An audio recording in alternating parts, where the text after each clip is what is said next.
Good afternoon, everyone. Hi. Are we ready for the panel? Oh, awesome. Great. Welcome, everyone, to this very important panel. I'm Hong Chen, the director of Richard T. Robertson School of Media and Culture at the Virginia Commonwealth University. This panel is hosted by the Robertson School. And it's also covered, taped by our faculty and the school team here. So before we start, I would like to take this opportunity to thank my colleagues who helped to put this event together, and our students. And in particular, Dr. Marcus Messner, who had an excellent leadership in organizing this panel. And our faculty member, Gary Gillam, and his student groups doing this videotaping. This is a very important panel in the school and on campus. The Robertson School is deeply committed to diversity and inclusion. This panel is also part of the Robertson School Speaker Series. Through this series, we bring thought leaders, leading professionals, and also leading scholars to campus to address very important questions and issues related to the media. The Robertson School is part of the College of Humanities and the Sciences. So it is my pleasure to invite the College Dean, Dr. Montserrat Fuentes, to come to the stage to make remarks for us.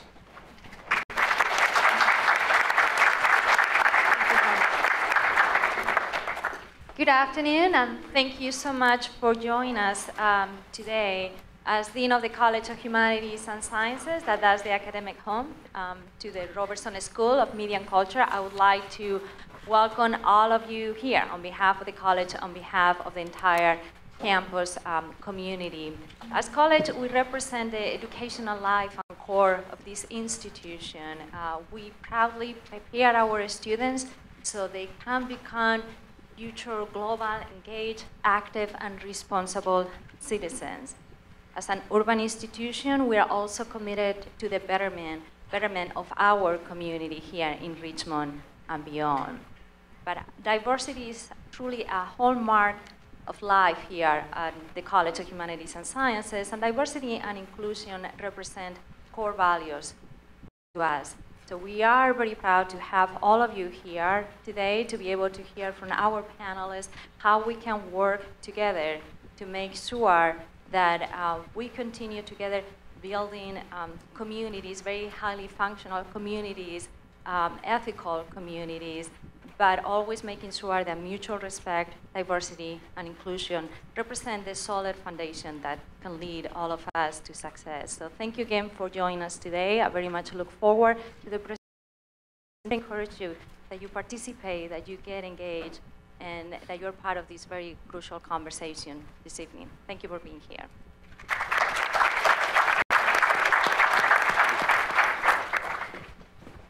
Thank you, Dean Fuentes, for your insightful remarks and strong support to the Robertson School, in particular to this panel. The moderator of this panel is my colleague, Dr. Clarence Thomas, sitting in the middle over there. Dr. Thomas is a tenured associate professor in journalism. He is an expert in media and diversity. He is also a leader in all diversity and inclusion initiatives in the Robertson School. He chairs the Robertson School's Diversity Committee. He is a recipient of the Presidential Award for culture, for the Community Multicultural Enrichment Award at VCU a few years ago. So it is truly my great pleasure and honor to invite Dr. Thomas to start to moderate this panel. I hope you will enjoy it. Thank you very much for being here.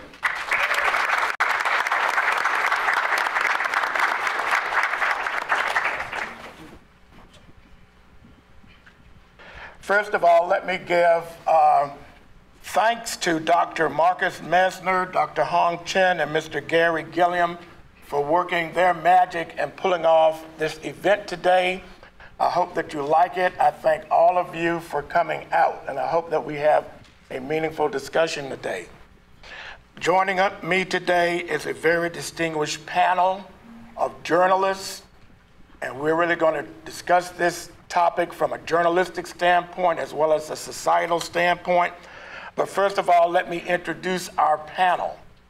If we go all the way down to my far right, we have Professor Jeff South, who has been an associate professor here in the Robertson School since 1997.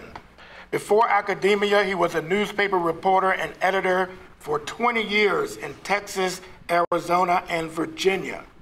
At VCU, he teaches a range of courses from Introduction to Mass Communication all the way to graduate courses in data journalism. His students have won more than 35 awards for political reporting.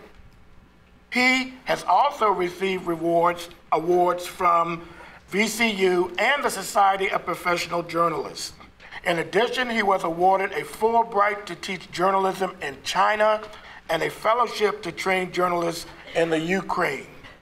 As both a journalist and a journalism educator, he has carved out a specialty in using technology to find, report, and tell powerful news stories. So let's give a round of applause to Professor South.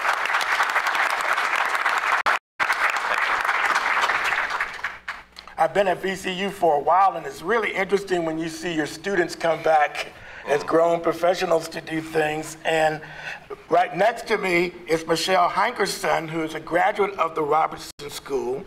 After she finished our program, she went on to report for the Raleigh News and Observer, and she was a crime and local government as well as housing reporter. Later, she went on to her hometown of Virginia Beach with the Virginian Pilot newspaper, where she covered Virginia Beach. Most recently, she has become a staff member of the Virginia Mercury, a Richmond-based nonprofit news site that covers state politics and government. Michele.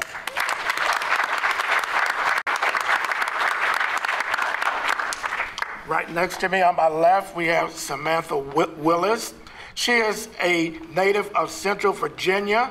She is a freelance journalist who is experienced in digital, print, and broadcast media. Her writing has appeared in many publications, including Glamour, Essence, Richmond Magazine, the Richmond Times-Dispatch, Style Weekly, and the Virginia Mercury. In 2016, she co-created the Unmasking Series, a public forum examining race and racism in Virginia's capital city. Later, the series was continued in Charlottesville, and most recently, the series is being continued in Hampton Roads in partnership with Virginia Humanities. Ms. Willis.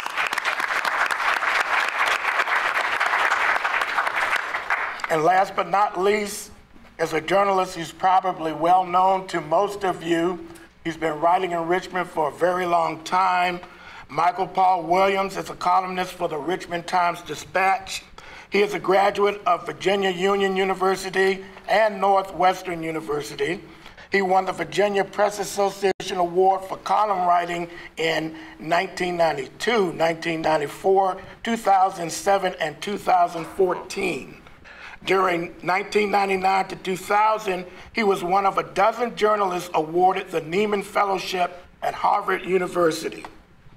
He is also a 2010 recipient of the George Mason Award for Outstanding Contributions to Virginia Journalism. He received a 2012 Humanitarianism Award from the Virginia Center for Inclusive Communities. Mr. Williams.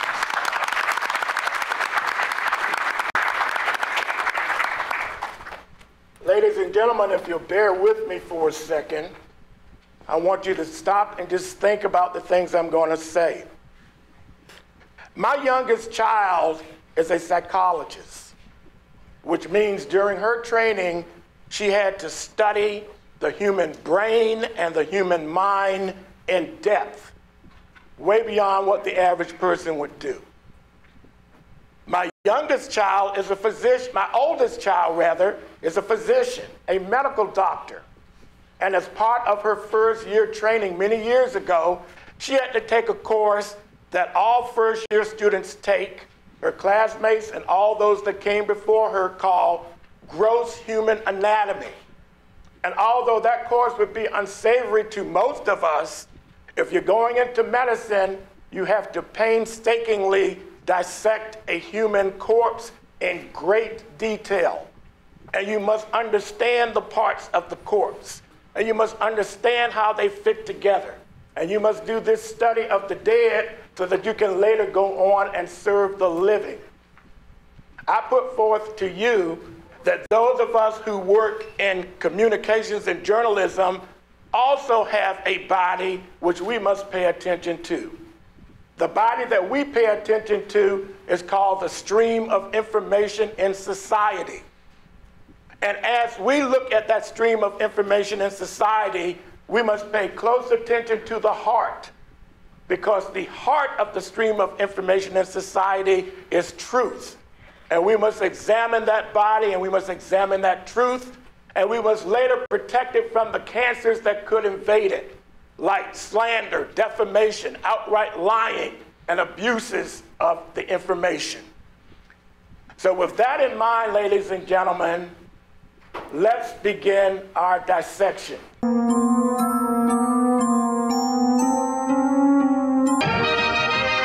The mammy, the pickaninny, the coon, the sambo, the uncle.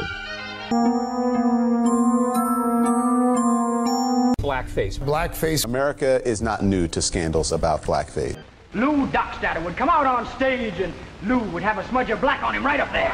Yeah, and George Primrose had one right down here. That's right, and oh gosh, there were a host of others. Names and fellas like Honey Boy Evans and Bert Williams. Yeah, and Eddie Leonard and Al Jolson. Oh man, you're talking about the tops there. Oh, I've seen in my time some very funny folks, but the funniest of all I know is a colored individual as sure as you're alive, as black as any black crow. You may talk until you're tired, but you'll never get a word from this very funny, queer old coon. He's an ox-kneed, double-jointed, hunky-punky moke, but he's happy when he whistles this tune.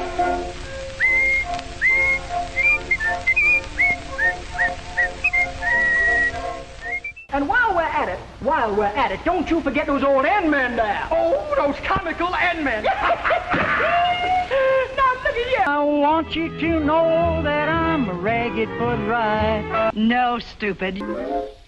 Oh, for a month and a half I've been dreaming how pretty I was going to look tonight. Well, here's my punishment for thinking so well of myself. Oh, he's got a pair of lips like a pound of liver split and a nose like an India rubber shoe.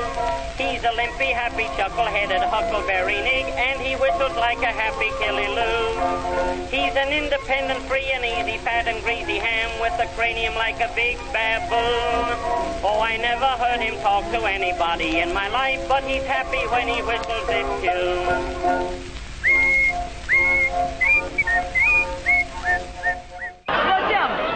Would you like to go to work for me? Yes, ma'am. How much you gonna pay me, I hope? Well, let's see now. I'll pay you all your work. No, ma'am. I gotta have some money. Say, I have an idea. Yes. You be around here about a half hour before the show. You mean you gonna let me watch up close? Jim Crow, you'll practically be right on the stage. Woo! Wheel about and turn about, Jim, Jim. Wheel about and turn about and do just so. Every time I wheel about, I jump Jim Crow.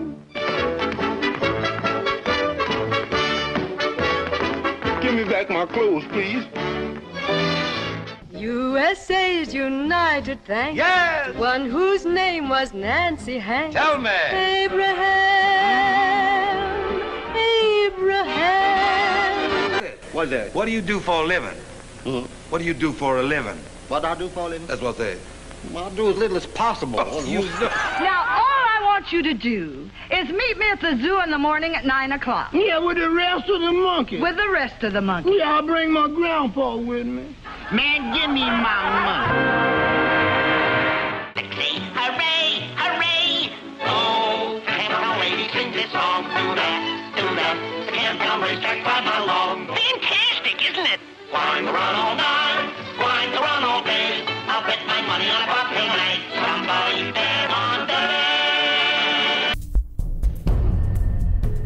Blackface minstrelsy had tremendous power, and the whole idea of objectifying a person and taking away their humanity and reducing them to stereotypes and images and making fun of them is a painful experience for those people who are the subject of this kind of treatment.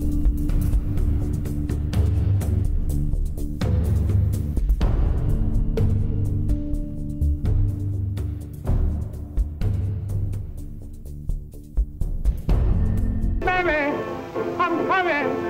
Oh, God, I hope I'm not late. I think it's going to take some time to move past it. These are just isolated instances that we know on a wide public scale.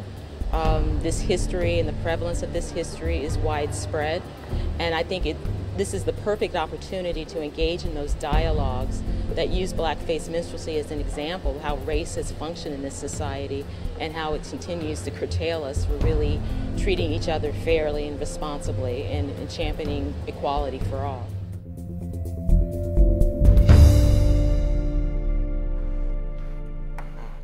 Ladies and gentlemen, we are at VCU today, and the slogan of VCU is keep it real. So let's see if we can't keep it real. Blackface is not and never was intended to be flattering, innocent, or complimentary. Instead, blackface as a visual notion is much like the N-word as a verbal notion. They are both insulting and demeaning. They were both crafted by an insensitive majority culture. They were both inflicted upon a minority population that at the time had no power to do anything about it.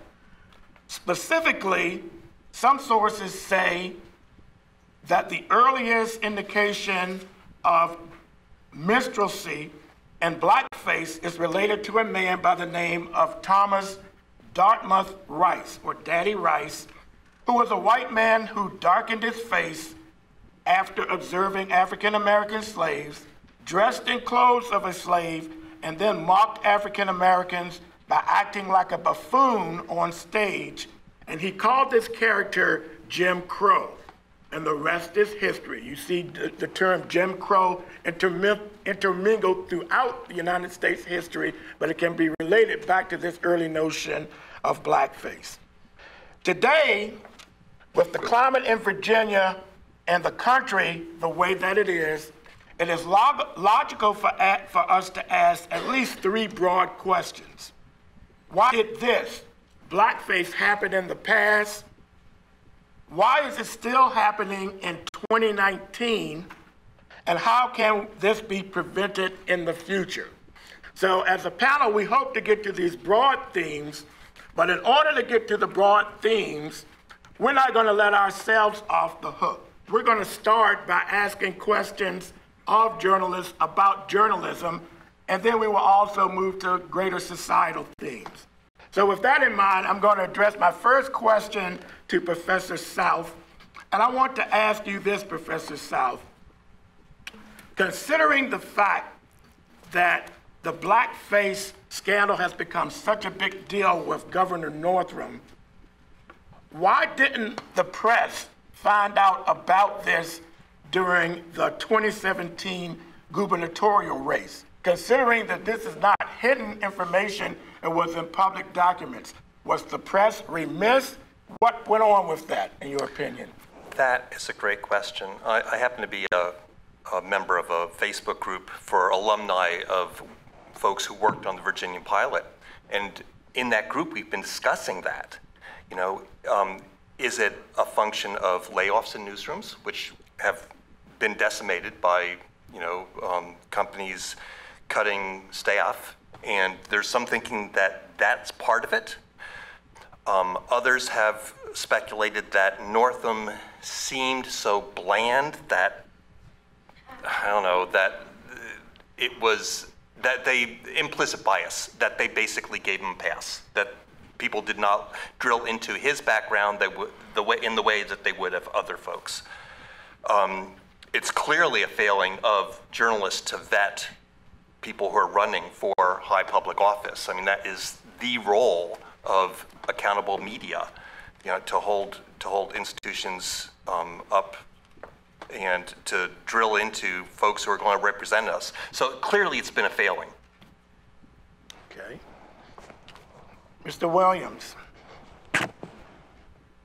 Governor Northam's yearbook page showed a picture which included both Blackface and the Ku Klux Klan. Now, as an African American and as speaking to other African Americans, of course, this whole notion of blackface is hurtful and it is insulting, but the Ku Klux Klan is a domestic terrorist organization that has killed people. Why was so much made of the blackface and not as much made of the Ku Klux Klan picture on a governor's page?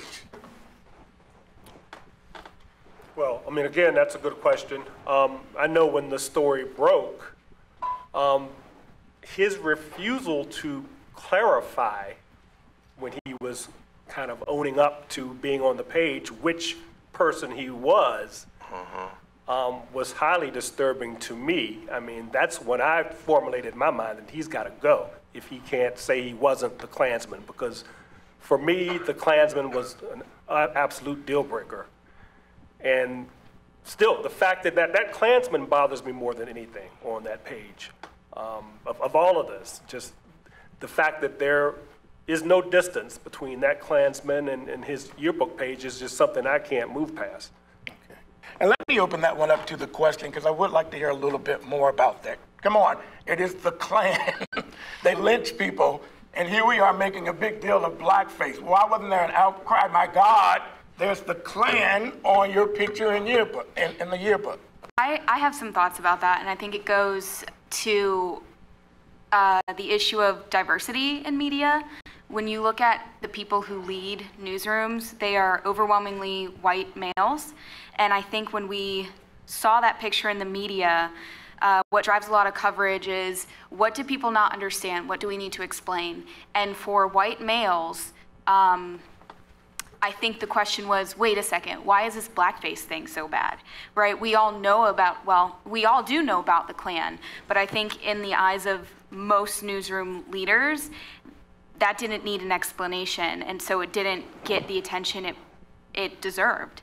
I think it goes to, I guess the word is a bias, but I think it has to do with lack of diversity in newsrooms, right? There aren't black voices standing up and saying, yeah, the blackface thing is really bad, but you know what's worse is there's a dude in a KKK robe, and we should probably ask someone about it. We should probably ask the governor if that's him, or who it was if it's not him.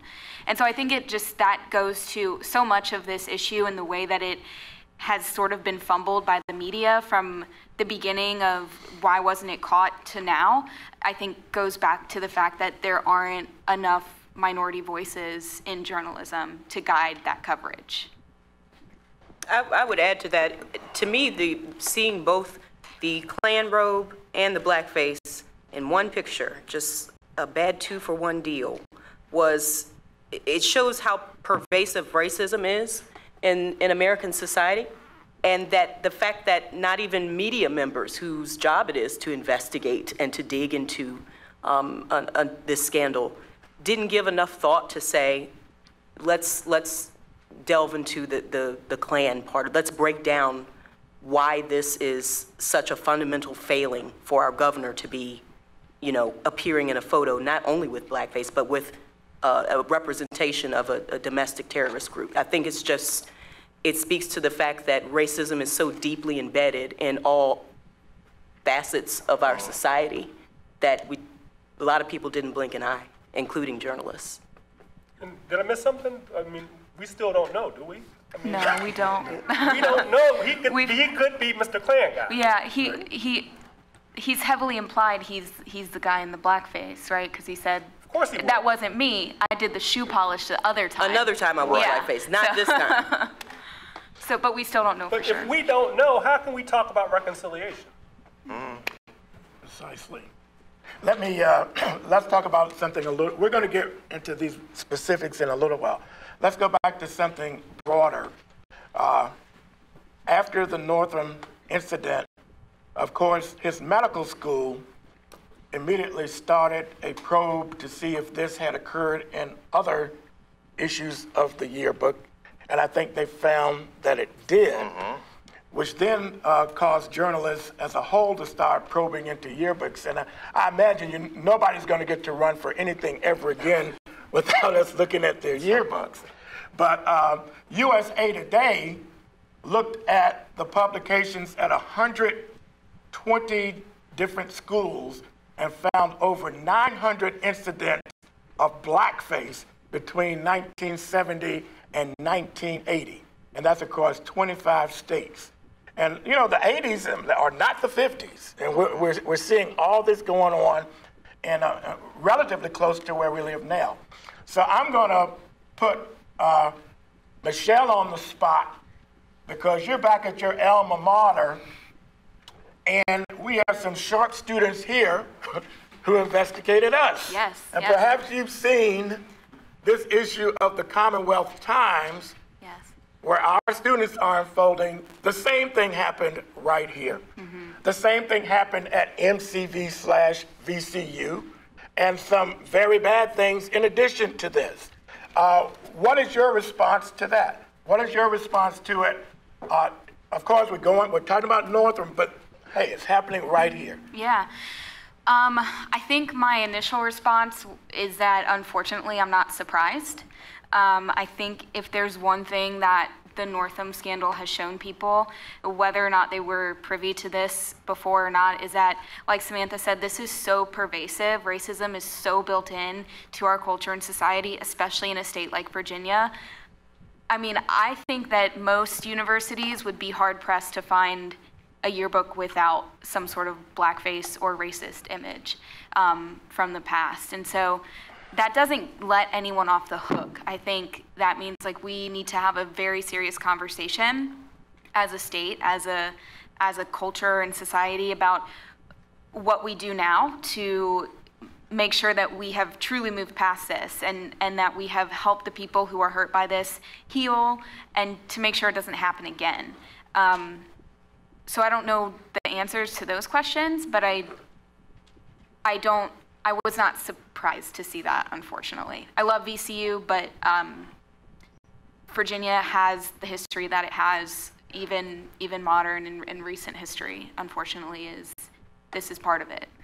Professor South, you work with student journalists every day. Do you have a take on this? Well, just to echo what Michele said about how pervasive this is. I mean, I think back just to last fall, wasn't it Megyn Kelly who was fired after she saw nothing wrong with white people dressing in blackface for Halloween? And that's 2018. And so the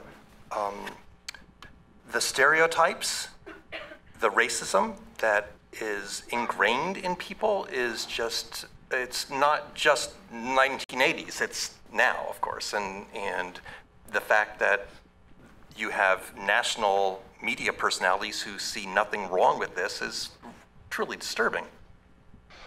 What is your take on the Megyn Kelly story? As we're looking at ourselves as journalists, and now we're not just talking about a governor doing it and a yearbook doing it, an actual journalist, well-paid journalist at a top network. What do you think? I thought it was a travesty, but I wasn't surprised at all. I'm kind of still sour over Tamron Hall's treatment, so I'll admit a little bit of bias there. But I wasn't surprised because Megyn Kelly does not have a strong record in writing about racial issues with sensitivity or any type of cultural understanding. So I wasn't surprised. I think. But Santa Claus is white. Of course, no question. Jesus too. I wasn't surprised by that. I think there are a lot more Megyn Kellys than we realize. And I think there are a lot of editors who are approving or disapproving the content that the Megyn Kellys and other, reporters are blasting into our homes and in our newspapers and in our magazines. I think there are a lot of editors with the same mindsets, just that have no understanding of the historic and contemporary effect of these racist symbols and racist imagery. All right, so we're seeing it in politics, we're seeing it in higher education. Recently, Facebook put up a story about an elementary school class where the teacher, as a Black History Month exercise, had the students cut out blackface masks, hold them up, and pretty much do a skit to it, and then proudly posted the picture on Facebook. So they didn't actually put the blackface on their face. They kind of colored the blackface, but held it up. And the teacher actually thought that that was a good thing. Let's get some responses to that one. Are you familiar with the Facebook story? How do you react to that? Speechless. Again, not surprised. I think that there is such a widespread lack of understanding and willingness really to understand the deep racial history of this country, that you're going to have teachers, police officers, preachers, people from all facets of society who are doing actions like that reflect their lack of understanding about these racial and cultural issues. So I wasn't surprised. Disappointed maybe, but I wasn't surprised. And let me just say, I am, I'm sure, not the only Black journalist. I know that I'm not, because I've talked to many across the state in the recent weeks. But I'm just so tired of blackface. I have to say that emphatically. And I think as another thing that we have to remember as journalists and as media organizations is that while we're reporting the stories about blackface, there's a certain amount of trauma that comes along with viewing those images over and over for members of the descendant community. So it speaks to a need for sensitivity with how we report these stories. I think, too, speaking to what Samantha said about an unwillingness to learn about the history of blackface or the history of other racist images, I think people take really deep offense when they're told they've done something racist. And again, in a state like Virginia, you don't have to be violent, you don't have to be purposefully mean to be racist or to engage in racism. And I think that's really important for people to understand, especially when we look at someone like Governor Northam, right? He's generally viewed as like a really benign guy, really nice, friendly, but racism, when it is built into a society or a culture or a state government, you don't have to be the KKK to be racist. And I think this is a really good example of that, is that we all don't have to, you never have to say the N-word. You don't ever have to put on blackface. But if you are someone who, a white person who chooses to disengage from this conversation and say, well, I don't see why it's a problem, so I just don't care. I mean, you're engaging in like passive racism, and that's not good either. And so I think that is also how we've gotten here at this point, is there have been too many people in the majority who have said, well, this doesn't strike me as racist, so I'm not going to worry about it. I'm not going to try to dismantle it. I'm not going to try to understand it. So I'll still let my students color in a mask and play blackface because I don't really care to understand why that's hurtful. And so I think that's an important thing, is that a lot of the passiveness about so many of these images and so many of these practices has gotten us to where we are today, which is 2019 and doing blackface still. And disengage, the word Michelle uses, a good word. 900 yearbooks or 900 examples? 900 publications. Publications, right. And all those examples of, you could accuse the media of being shorthanded, and that's why we didn't catch this. Or you can accuse us of being lazy. All those folks who saw those pictures in that medical school yearbook and all those other yearbooks, no one dropped the dime. That's beyond passive. There's an intentionality there. Complicit. They're complicit, exactly. I mean, that's to my thinking is not passive racism, that's overt racism. If you looked at those pictures, if you knew someone was running for public office and no one could make a phone call to a reporter and say, yo, send them a copy of the page. It also seems like there should have been someone at the institution screening the content, considering that it would come out under the name or relationship of the institution. It would reflect back on that institution. Let me ask a broader question that I would like for each of you to respond to. When the Northam scandal first started, immediately journalists and members of politicians were saying, all right, we will fix it. Let's just let the lieutenant governor become governor. That'll be nice and neat. Virginia will have its second African-American governor. And then we all know what happened. It just kind of melted away like a sandcastle at the beach. So I want you guys to respond to this. Considering that the governor and the attorney general are embroiled in blackface scandals, and the lieutenant governor is facing allegations related to sexual misconduct, how does Virginia move forward? And let me go even deeper with that. I would imagine that if you went even deeper, and not even talk about the sexual misconduct, but you went deeper in trying to fill the position with someone else, we will probably find blackface or something like that now, because we will be looking for things like that. So what do you do in Virginia? How does Virginia move forward? And right now, we have this kind of tug of war going on. Well, no, I'm not going, yes, you should go. No, I'm not going, yes, you should go. But we must face the fact that even if he left, look at where we will be. We really don't have a viable answer yet. So let's get each of you to respond to that. But what do we do in Virginia? Well, we can't resign our way out of this problem. And this is not a Virginia problem. And it's not a blackface problem. We've had patently racist policies being promulgated by our General Assembly. The refusal to give people health care is a racist policy that mostly affects people of color. On the national level, border wall, that's a racist policy. It's patently racist policy. We don't call it that because I guess we're trying to promote some sort of false even-handedness, but it's racism, simple and plain. If we get caught up on blackface, I think we miss that a lot of what passes for government policy is patently racist. And having people resign because they put a little shoe polish on their face isn't going to solve that, because there's always going to be something else. And those policies, frankly, have real, probably greater impact than those yearbook photos.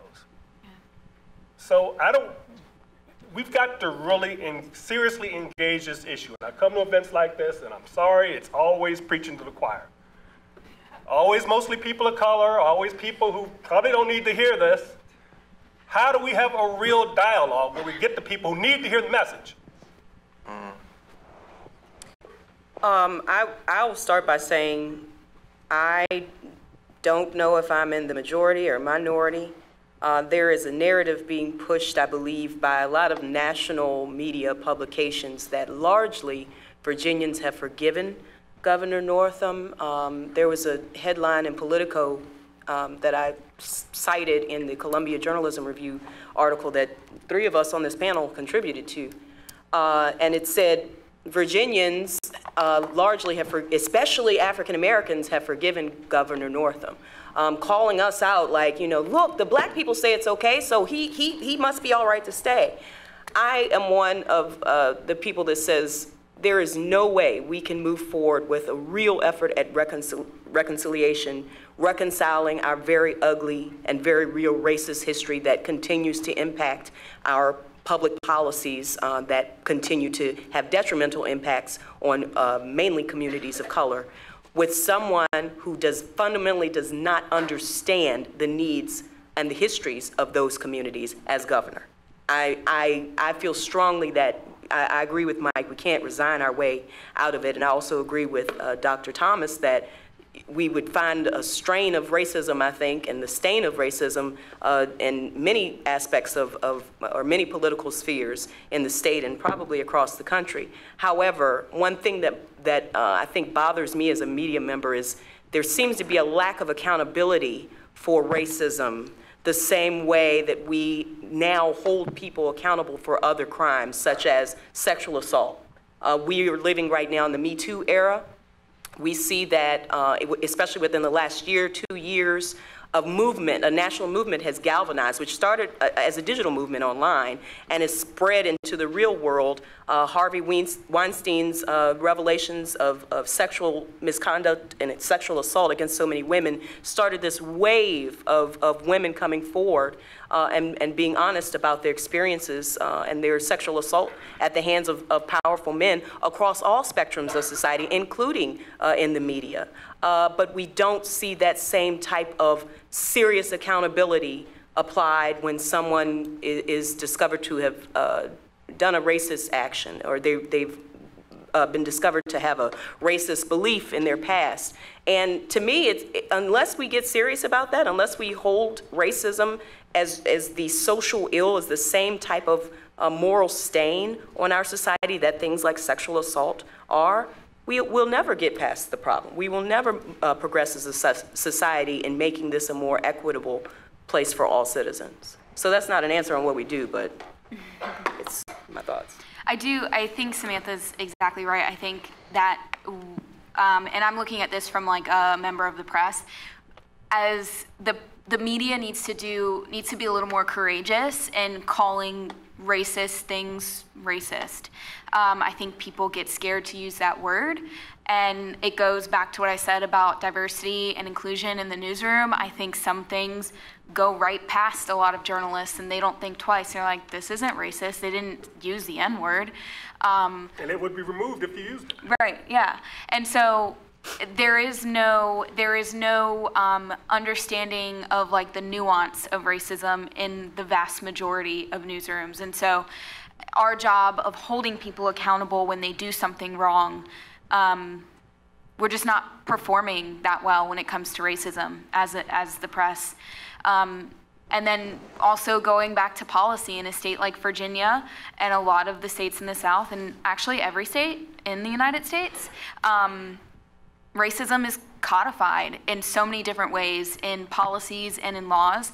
And the only way that gets done is when lawmakers start to make that change. And at the end of this session, they just, the state General Assembly, they started talking about that. Some of the black lawmakers finally started talking about, you know, we're at a really critical place as a state, and if you guys are serious about fixing this and making this better, we can do it here. And they did, you know, they got a few things through in the budget that they wanted.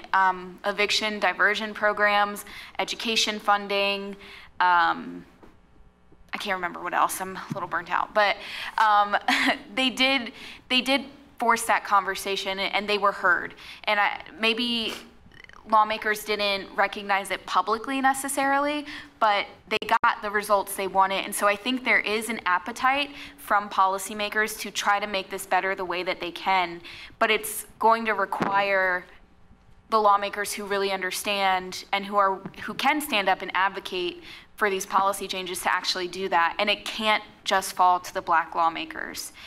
There's not enough, for one. And two, like Samantha said, I mean, it shouldn't be their responsibility. This should be everyone's responsibility. This should be something that everyone wants to do. And so I don't know how we get there, but everyone can vote. And if that's something you consider when you go to vote, that might be able to force some sort of change down the line. Kind of building on what Michelle said about how many racist acts and symbols go without media scrutiny. I didn't realize until RVA Dirt, I think it was Francesca Davis, reported that last Halloween, the governor dressed up as a governor from James Barber from the early 1800s, who was a slave owner. You know, you look back on that and then you build that on top of the whole discussion of Blackface and his fumbling of explaining what happened, and you really kind of see kind of a pattern there.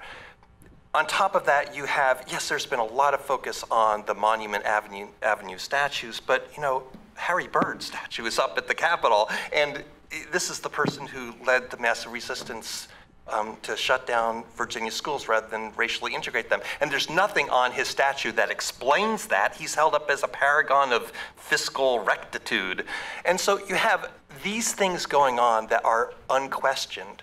And then you have, as Michael had pointed out, and others, kind of racist policies too. And I'm not saying you can connect the dots, but actually Samantha had pointed out in talking about Northam, there's a lot of African-American anger at him for approving this compressor station.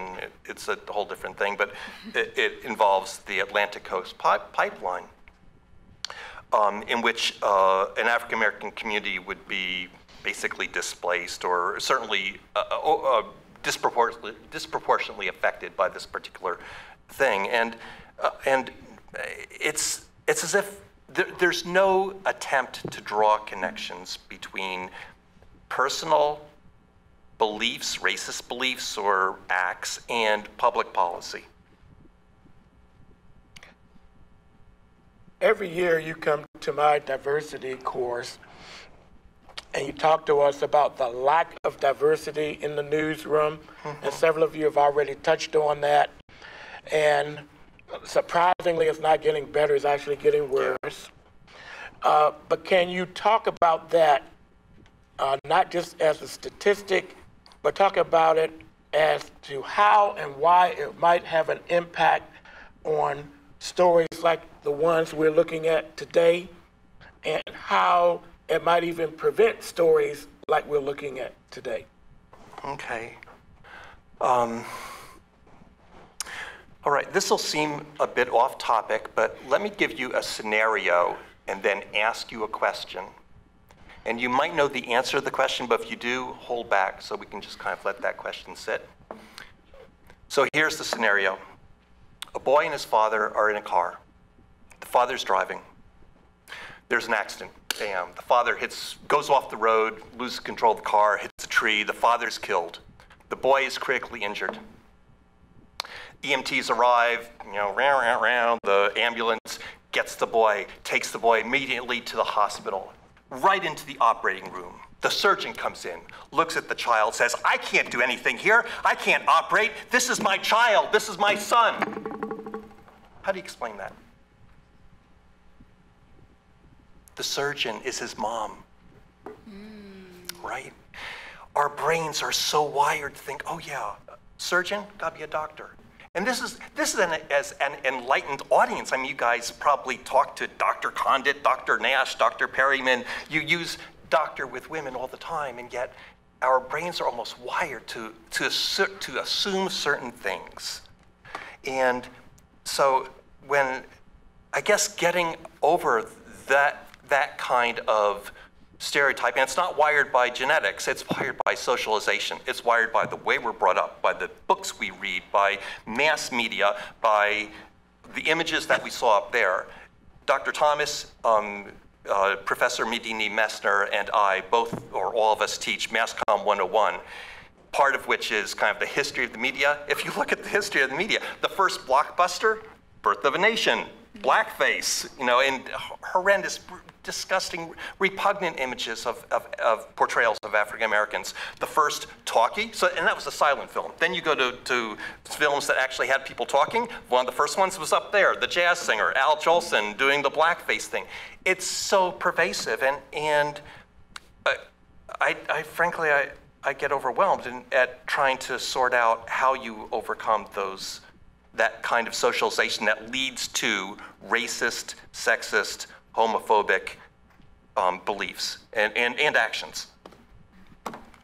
If you have a higher population or a more diverse newsroom, do you think that really would make the reporters go after certain stories which could prevent things like this happening, or write them in a different way that will let us understand them better? I certainly think so, yeah. Elaborate on it. Well, who's who's in the newsroom and who's making decisions in the newsroom reflects the priorities of the newsroom, the sensitivities of the newsroom, the awareness of the newsroom. If it never occurs to you that something is wrong or a thing, you'll never investigate it. You'll never have your reporters pursue it. So I think it most certainly, how you process the blackface story, if there are no people of color in the room, it's totally different. I mean, all these issues reflect these implicit biases, this level of cluelessness. You've got to have people in the room. You've got to have diversity in the room to combat that. And I read anecdotally a story where I was talking about Jackie Robinson, where he was being interviewed back in the 60s. And someone asked him, well, how many black managers are there in baseball? How many coaches, blah, blah, blah. And he said, well, look around your newsroom. How many people of color are there?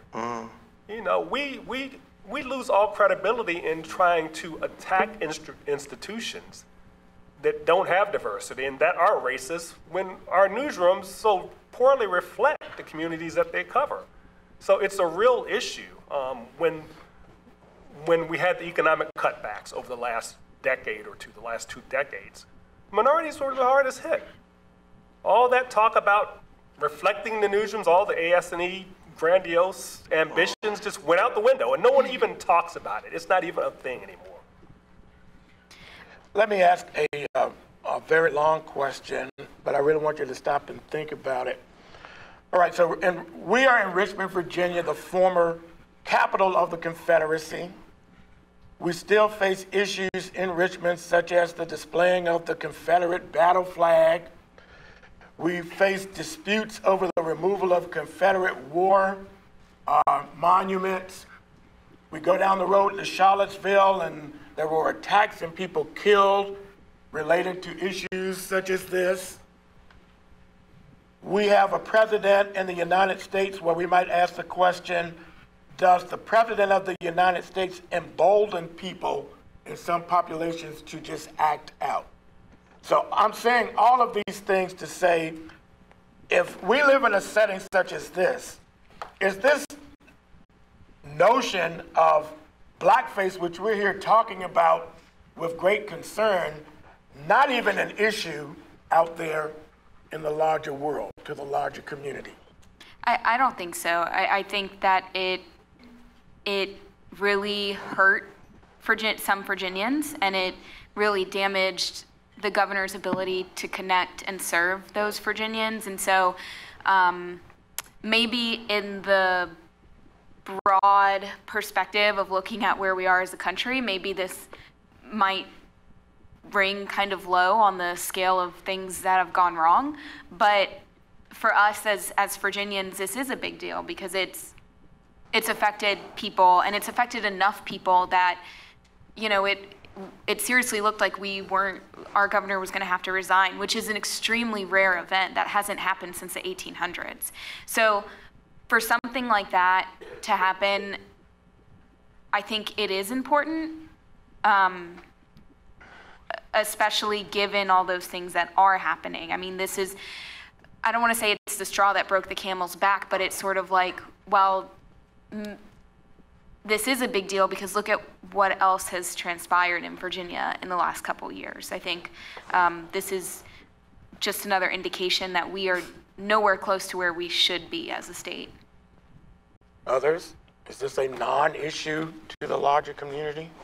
Oh, I think it is, and I'm just going to talk about it in terms of politics. I mean, every seat in the General Assembly is up for election this coming year, and this is while there are certainly scandals there, this is also being used in a very political way to see who's going to win those elections. The Democrats are on the cusp of taking, of having a majority in both the House and the Senate, and you can bet that that there will be ways of using these scandals to the advantage of Republicans. And if the shoe were on the other foot, I'm sure the Democrats would do the same thing. So yeah, I mean, I think that this has big implications in that regard. What we can't forget is American politics as we know it and the empowerment of the Republican Party, the rise of the modern Republican Party, began in 1964 when black people were given legal equal status as citizens. And Lyndon Johnson said it. We just basically handed the political landscape to the other party, and it's proven to be true. And if you think about that on a certain level, it's got to be immensely troubling that America's greatest steps since the emancipation to eradicate or ameliorate racism resulted in a total change in the political landscape. That doesn't speak well of America. I think Virginia is the perfect place to address these issues with a perfect laboratory. It started here 400 years ago, the original sin. Started here 400 years ago, and we're the perfect kind of metaphor for America from a racial standpoint. Slavery started here. Civil War ended it. First elected black governor, just all sorts of historic things. And I think if we can solve it here, we can solve it in America. So I would not diminish Virginia's importance in addressing our issues here. Excellent response, Mike. I think that for me, really, I think I have a little bit of a different opinion. Certainly, this issue is important here in Virginia, and Virginia's history is reflective of the nation's history. But as far as whether there will be large, lasting national implications from this blackface situation and the other racial situations that we are seeing on the rise in the country, I think it remains to be seen. It goes back to what I was saying earlier. Does the majority of society take racism seriously? If you're not affected by racism, how much of an issue, how much weight are you giving that issue in your daily life? I think until we begin to answer those questions, we won't know what implications, lasting implications, these situations will have either politically or socially or on our policy decisions, et cetera, et cetera. I do know that racism will continue to have a huge impact on communities of color, just like it always has. The choice is up to America whether or not they will actually give any response to that or continue to ignore, as we've done for the entirety of the country's history, just about. So you're raising a central question. Which is? I think you know it. The why. What perpetuates racism? Why do we continue to have racism?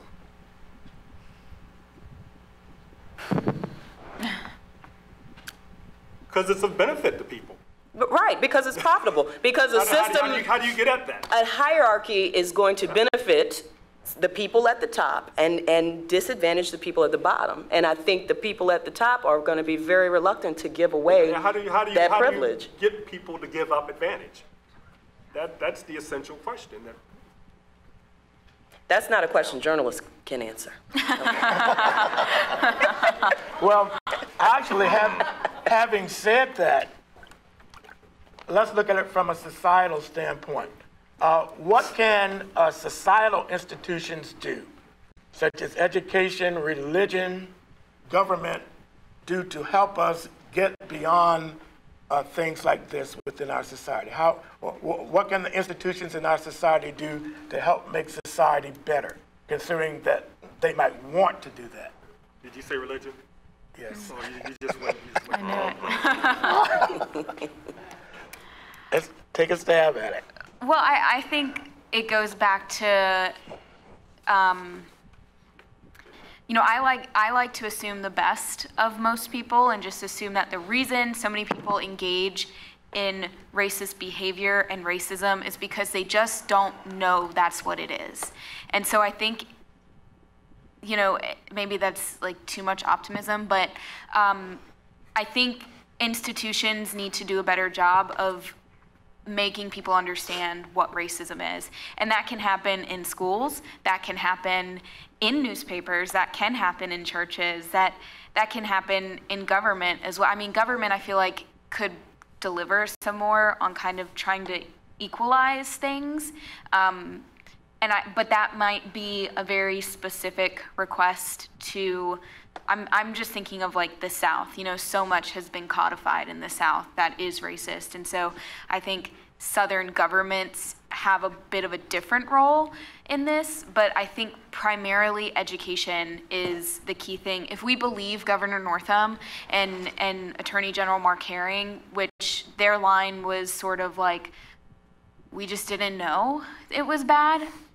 I know that sounds like a cop-out, and maybe I'm naive, but I do believe that. I'm from Hampton Roads, the same where Governor Northam is from. I don't know how many people in here are from Hampton Roads, but I feel like if you are from there, I think you might understand what I mean when I say it makes sense that it was still happening in the 80s there. And I would say that's probably true of most of Virginia. And so I truly believe, I mean, I don't know how we fix what's already been done, but I do think moving forward as institutions, and I've thought a lot about this in regards to the media, we just need to do better about calling out racism where we see it and explaining to people what is racism, because so much of what we see that is racist is not, it's not the KKK, it's not like violently and maliciously, purposefully malicious racism. And I think that's where we fall into things like finding a blackface photo decades after it was taken and someone throwing his hands up and being like, sorry, and thinking that's enough. So education, that's the short answer. What can societal institutions do? Well, certainly popular culture and people in this room, either now or in the future, you know, will impact that through your work in the media. So I think, you know, being honest about our own biases, using the fault lines paradigm and other techniques to identify your own racist or stereotypical views and getting beyond those and understanding how you can be more sensitive to other cultures and other kinds of people. I think that's crucial. And then just kind of a level of honesty that that in many ways we don't have in the media because we're trying to be too polite or too balanced. I had the pleasure of working briefly, but at least I got to know him a little bit, with Ray Boone before he passed away 5 years ago. He was the publisher and the editor of the Richmond Free Press, and a great journalist, and great in this way. I mean, he wouldn't, when we wrote about like Jefferson Davis or Robert E. Lee, I mean, he'd say, well, let's make it clear that Robert E. Lee was a traitor, which is true, but you would never see that in any other publication. He was like, you know, let's use the facts, let's just tell the facts. And I found that so refreshing, and it's something that we, I don't know, because I guess just we're trying to be polite, or we're trying not to lose circulation any more than we are. Or I don't know what it is, but we don't tend to call things racist when they are racist. We don't call out, you know, bad behavior or bad policies when clearly they are. And so I think that that's something that we could do. Education, certainly. I think Virginia is wanting in a complete renovation of how we teach history to our children. I think that there's been incredible strides since the time that I was in school. I mean, I'm not that old, but you know, I think things are different now. It's a little bit different now, but I think we still have a long ways to go in terms of, you know, slaves were not, you know, migrants who were moving around the country, as some recent textbooks have included this incorrect information. Also, I think it's representation matters. Mm-hmm. So in whatever industry we're talking about, whatever sector of society, people whose voices have historically been underrepresented, they need to be present at the table, at the decision-making table, and across all facets of society. If we want to make sure that everyone is actually, the views of various diverse communities are heard. And then specifically, I'll put a plug in for media and for journalism. You know, we must stop relying on Black journalists and journalists of color to be the ones to cover the diversity beat. Yeah.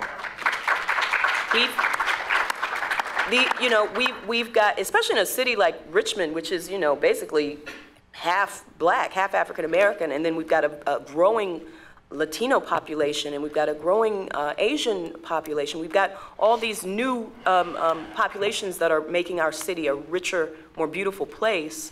But when it comes to the Black stories or the stories about people of color, they always turn and look at you like, don't you want to write this story? And I think that that's a failing of newsrooms. If everyone is not, if the same opportunity is not afforded to all the journalists, and it's not shown that these issues are important enough for us all to cover, no matter what color the journalist is.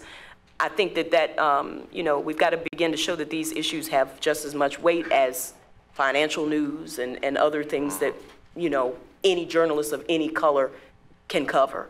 Any journalist of any color can cover the diversity beat as well. We've got to start making it that important. To your point about the reliance on Black journalists to do the work, I would insert the reliance of Black citizens, period, to do the work. America will not solve its problem of racism until there is full engagement by all communities, in particular the white community. The white community has the vast majority of the power in America. So we won't get rid of this problem until the most powerful constituency fully engages it. We can't do it alone. We're second largest minority now. We can't do it alone, and it's exacting a horrible psychic and physical toll on us trying to do it. Trying to take the battle, trying to fight the battle, trying not to offend and keep our jobs and keep our friends as we do the battle. Yeah. We need you to engage this or nothing will happen. It's beyond any one institution. It's not our problem. It's our problem, but we don't really have control over it. Right. All right, I'm going to ask one more question to the panel, and then we're going to move into questions from the audience after this next question. Frequently, when a scandal breaks out, particularly a political scandal, before it is thoroughly investigated and we really know what's going on, there'll be a news clip where the participant in the scandal is saying, well, let's just go on and get this behind us, and can we move forward? You see that happen quite a bit, okay? And I use that to preface my next question. We have the top 3 people in the line of succession in Virginia having problems. And of course, there have been problems in other states about various things. But when we deal with this notion of blackface in Virginia, and we get a politician earnestly tell us, well, I didn't know it offended you, and I want to do better, and I want to get past it. I want all of you to give us very specific advice as to what does this politician or official have to do beyond just lip service? What do they have to do in order to actually redeem themselves to the extent that we would say, all right, well, go on and continue to serve? How do we get beyond lip service? What must that politician do to actually redeem himself such that we would feel we would want you to continue? Well, to start, would take Lieutenant Governor Justin Fairfax out of this equation, because that's just a whole other can of worms. Right. But I hesitate to get too specific because I am not fully Black, and so I don't want to speak to what will make the Black community feel more comfortable with our state leaders. But I do know that there are immediate policy decisions that our governor and our executive branch could undertake that would make, from my understanding, make a lot of Black people feel better. I think one of the biggest and most immediate is the work on the compressor station in Union Hill related to the Atlantic Coast Pipeline. That is a huge compressor station that is going to be built in the middle of a historically Black community, and it's caused a lot of problems. And the governor has absolutely meddled in that process, despite saying that he wouldn't. And so I think delivering something on that would go a long way, but I think it also goes back to policy decisions. And like I said, I hesitate to prescribe which policies need to change. I think that is up for Black constituents and Black lawmakers to decide what would best serve the Black community in Virginia. But I think that's what it is. You know, the governor said, I'm committed to racial reconciliation. And whether that means taking down the monuments, whether that means stopping the compressor station, or whether that means something else that I'm not thinking of or that I don't even know of, I think those things will need to happen for him to make good on that promise that he made. One distinction that people sometimes draw between the fate of Governor Northam and the fate of Mark Herring, the Attorney General, who also acknowledged to wearing blackface, is that Herring met with the Legislative Black Caucus on the morning that he disclosed this, and he had, as I understand, a real heartfelt meeting with them, and at least got their input and tried to, not explain himself, but gave them a heartfelt apology. And I don't know whether Northam has met with the Legislative Black Caucus. I know he met individually with, lawmakers one-on-one, but I think that he needs to reach out first to Black legislators in particular to find out what they believe can be salvaged, if anything, from this. So I think that's to me, that would be the starting point for Northam. Other than just as a politician, what about on a personal level? What do you think he would need to do to redeem himself, to make himself a better person? Oh, okay, to make himself a better person. Well, clearly he needs a greater sense of history than to think of the Africans who were kidnapped and brought to the shores at Jamestown 400 years ago as indentured servants. I don't know where that was coming from, but that's just kind of He's reading weird Roots thought. to get a better understanding of Black history. When you tell me that you're serious about racial reconciliation and that you really want to get an understanding of the affected community and how deeply this history goes, and then you say that you're reading a fictional novel to understand, I can't take that serious. I just don't understand how to take that seriously. I will maintain, I think that he should step down because I do not think that he can effectively lead all members of the community. If it's decided that he's going to stay, I think he should participate in racial reconciliation efforts. He should not lead them because he doesn't have the understanding in which to do so, point blank period. I think he should ask, to Jeff's point, ask the affected community what they want. And I can also say for the media members, again, stop relying on the polls as a temperature gauge for the entire Black community. We are tired of being referred to in a monolithic block. Just all the Black community all across Virginia, they just forgive Northam. We don't all feel that way.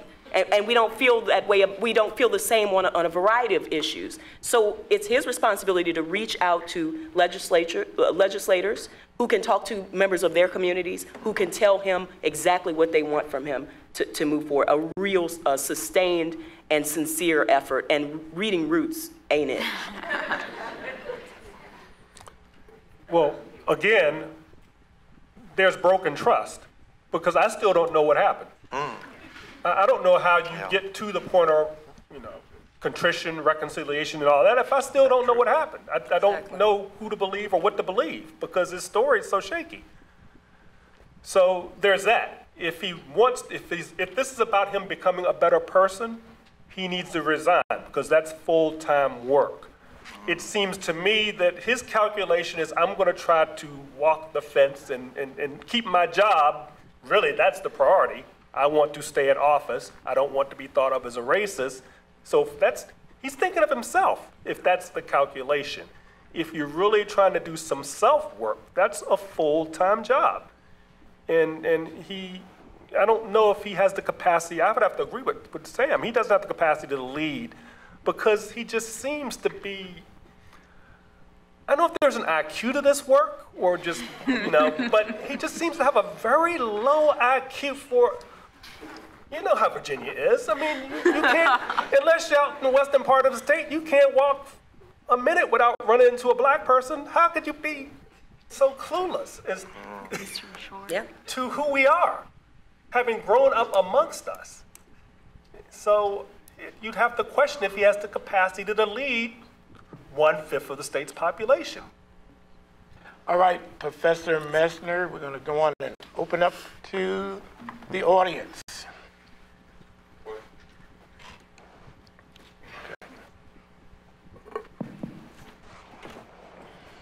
Good evening. Good evening. Good evening. I have one question. Since there is no law to get the governor out of office, he's going to stay. What will it take for the Robertson School of Media and Culture to bring the black historians and the governor and the Attorney General to come and have a dialogue in terms of reconciliation to where we go from there, or what we do? That's a very good question. And the first thing is the university will have to want to do that and put together a planning committee and get it done. And that would have to take place fairly quickly because this is a kind of a timely thing that's going on, and the news cycle is constantly moving around and changing. And I don't think it would be as easy as just, let's do this. So things like this tend to take quite a bit of planning. It's probably a good idea, but it's not anything that we would be able to say today is going to happen immediately. If you're at the lower rows, you can walk up to the mics up front. I will be coming up to the higher rows here.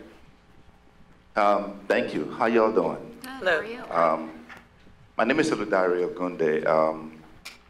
I'm very offended by this issue of blackface. Everybody says that, because I ask people, I say, what is this issue about blackface? Why are you angry? They say somebody's making mockery of black people. If you look at yourself as a black person here, what do you see in the mirror? Do you not see beauty? Do you not see perfection? How could somebody mock perfection? How could somebody mock beauty? You see people say, I want to be like Mike. You never get angry when they say they want to be like Mike, because Mike is perfection in basketball. And they dress like him, and they want to ball like him. The entire world want to be like African Americans. They don't want to be like African Americans, are African Americans themselves. Okay? We control black people in this country. Everybody want to look like you. Everybody want to be like you. Everybody. Go to any part of the world. The way they dress, the way they dance, the way they talk. Then we are here. People are killing us in the neighborhood. We have a drug problem. We have a poverty problem. And we're spending so much energy on somebody that wore a blackface 35 years ago. Why? Why? We have generational poverty issue. Most of our problem comes from that. Why do we not sit down, come up with a black agenda and say, hey, why don't we pass a law? Say the government sets aside $30 billion that all black people in this country go to school for free for the next 100 years. How about that? That will fix some of these problems. Do you know why? People can make mockery of you when you, look at you, that's Dr. Clarence. Who can make fun of you? What is there about you to make fun of? You're a distinguished man. Everybody on that table, nobody can make mockery of you. So let's go to the real problem. The man that you want to resign, This man passed the expansion of Medicaid for you. Okay? More than 400,000 Virginians now have free medical care. And you want to remove him for blackface from 35 years ago? Go and look at the body of work that this man has done to help black people in this state. Go and look at the record. Okay? If you want to judge me by what I did 35 years ago, I would not even be able to walk on the street. Nobody can. So let's get this, don't get it twisted at all. Don't let people be jerking you around over some emotional issue. People are gonna make fun of me. People make fun of me all the time, the way I talk, and these are my friends. They make fun of me. Guess what? When they're making fun of me, I find that funny because I find the way they talk funny. Just like they find the way I talk funny. It's human nature. You cannot legislate racism. You can go to the root cause of it, which is poverty, because a lot of white people that are in position of power, they want to create, hold on to that. But do something about that. That is what you need to sit down, get the black leaders together, come up with an agenda that will benefit us and remove us from poverty and all the social conditions that hit us today. All right, thank you for your comments. If I could just respond back to that, thank you, sir, for your comment. We appreciate you taking the time to say that. I do believe that there's some historical context missing from your argument. Nobody can mock me. You're absolutely correct, because I have a good sense of myself. I know who I am as an African American, as a black woman. But when blackface was invented, it was mocking enslaved black people, my ancestors. These people didn't have agency. They didn't have a good sense of self, because everything around them confirmed that you're a slave, you're less than, you're literally property, and you're black and you're ugly. That's what the tradition of blackface is based off of. That's why it's so harmful and dangerous. And in today's time, please don't misunderstand when I say that I think the governor should resign. It's not about the blackface. Let me be very, very emphatically clear. I do not think that he should resign just because of the blackface that he wore some 30-some odd years ago.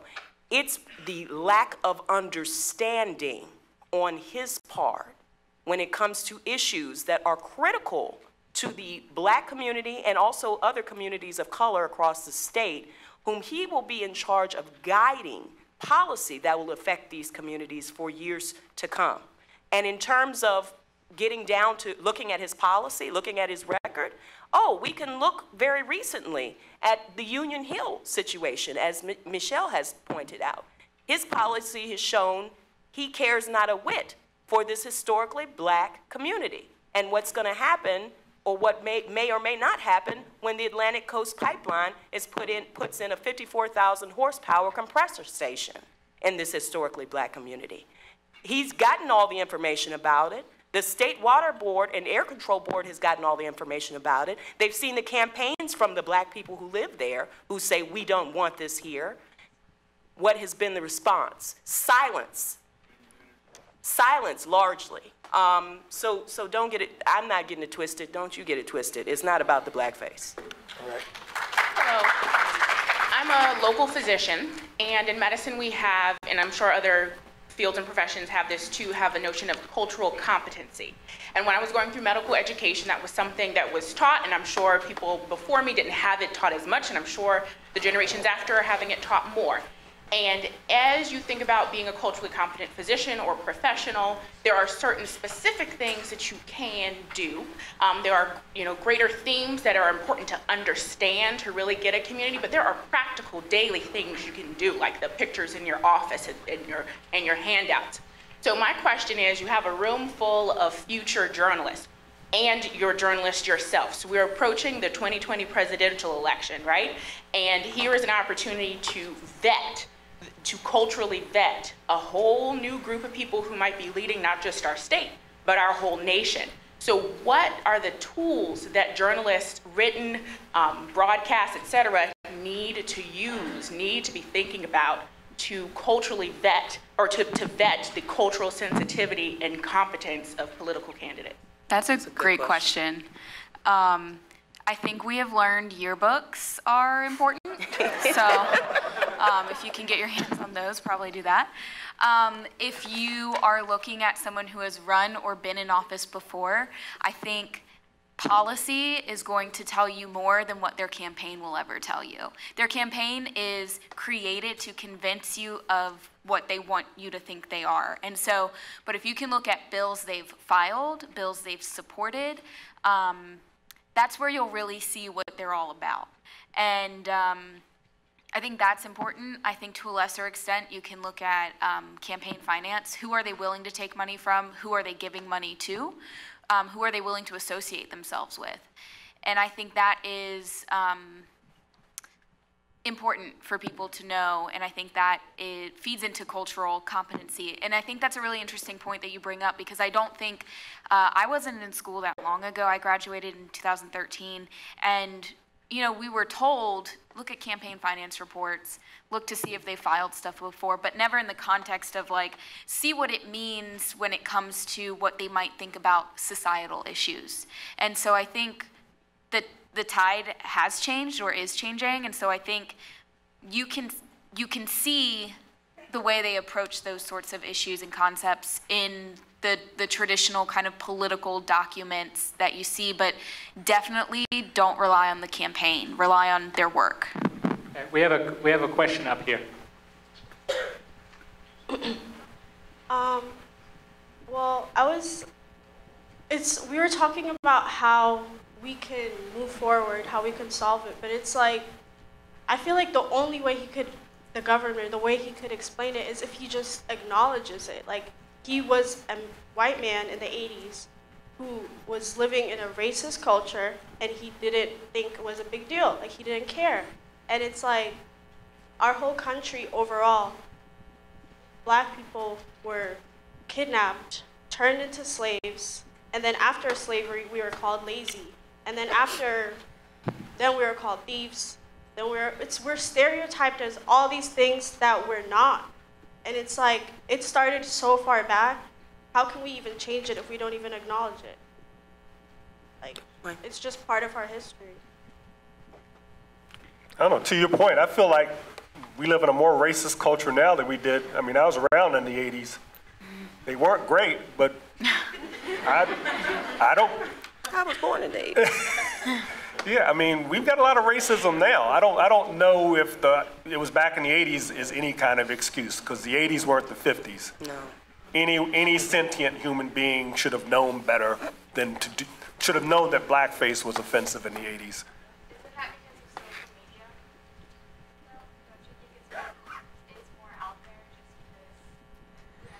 It's in the highest reaches of leadership now, blatantly. That's not something I've experienced in my lifetime. Okay, we have 2 minutes, and let's see if we can get through some more questions. Good evening. My name is Alfred Ramadan. My family, during enslavement, worked for the governor, Campbell, at the old governor's mansion. I'm 71. I went to a black school. There was no integrated schools. Integration was passed, but it wasn't fulfilled. You have colleges today that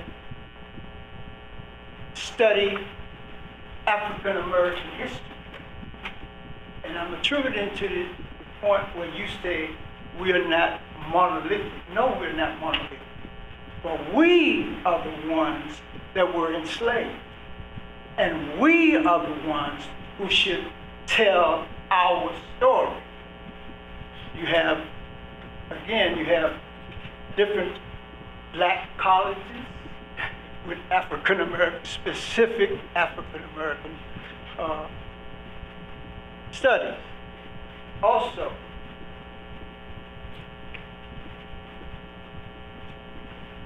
Mr. Thomas mentioned the idea of truth. The young man who went into Richmond was the epicenter of slavery. South Carolina was the epicenter of slavery. The young man, he didn't get the information on, the distorted information on that he got out of the blue. It was ingrained into his mind to go and sit in a Christian service with Bible study and then kill everybody in the place. Then Mark Bessie's church, Mother Emanuel. There was a governor that Mr. South, I think, or a senator rather, Senator Byrd. I came up in the West End. Byrd Park is up there. They're owned by the Byrd family. They had a white swimming pool. We could not swim in the swimming pool. We had to go to James River or the canal and swim. Brother Williams mentioned policies. People act on policy. The media is controlled by someone. The liars and the deniers that will call truth fake news. That is the situation that we're in. Blackface is, like the brother mentioned, an emotion. The policies, we had to fight to go to Benjamin Gray School right in front of the Black Museum, the first Armstrong, and then they dispersed to their, due to the coding and whatnot. They were actual things that we faced. Blackface, the N-word, just like the N-word. You know, everybody knew the effects of the N-word, but that didn't cut nobody's throat. That didn't hang nobody. We're talking about those policies that must be changed and those mentalities that must be changed. But from the very beginning, in our experience here, what was stripped from us first? Our freedom and our dignity. When you remove someone's dignity, you can treat them any kind of way and put any sort of policy against them. It's to me, it's all of a piece. If you make someone seem less than human with that blackface, you can do anything to them that you want, and that's what it was about. That's the racist strategy. That's the racist strategy. That's the psychological sickness of people who think that that's all right. That is not all right. We're going to be called names. Don't hurt me. When you try to do something to me physically or mentally or spiritually, that's another thing. Reverend Wright went to Virginia Union University. He tried to tell Barack, you want to be a part of that club. I come from the history of Chaco Bottom, and Virginia Union started from the slave jail, became Virginia Union University. Sir, that's what we have to do. Thank you very much. We have actually run out of time. We've run out of time. I'd like to thank all of you for coming out tonight. I want to make two announcements. One, if you are interested in continuing to discuss this topic, you can actually go to Virginia Room C and D, and the National Panhellenic Council is going to have an open forum so you can continue to discuss the things that we started talking about today. And the next thing in our speaker series will be on March 25th at 5 p.m., where we will have the CEO of the Martin Agency. Hong Chen, want to come on? I turn it over to you. Thank you everyone for coming, and thanks for the great questions from our audience and from Dr. Thomas, and the insightful comments and the discussion from all our panelists. We'll continue this kind of a discussion. As a token of appreciation of the Robertson School, we would like to give each of our panelists a Robertson School t-shirt. They will all wear that for us. Thank you.